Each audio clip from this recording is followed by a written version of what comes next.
नमस्कार शेतकरी बंधूंनो. बघा आता माझ्या आता दोन प्रकारच्या हळदी आहेत.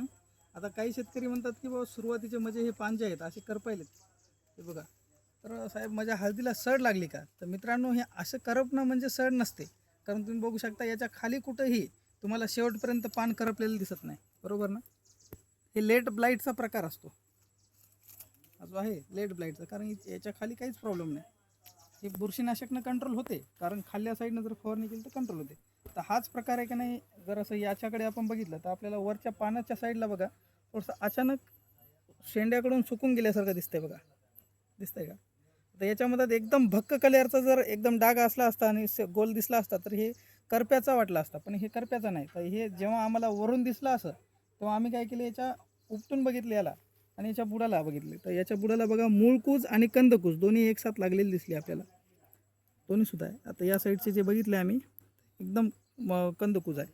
तर याच्यावर हे केलं म्हणजे आपण औषधं सोडले.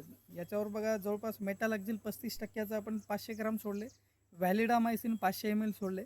त्यानंतर एक आलिका घेतलं होतं जे की 1 लिटर घेतलं होतं. आणि त्यासोबत आपण ॲक्टिवेट जे की सिलिकॉन बेस स्टिकर येते ते जवळपास 100 ml घेतलं होतं. आणि प्रत्येक झाडाच्या बुडाला याची ड्रेचिंग घेतली होती.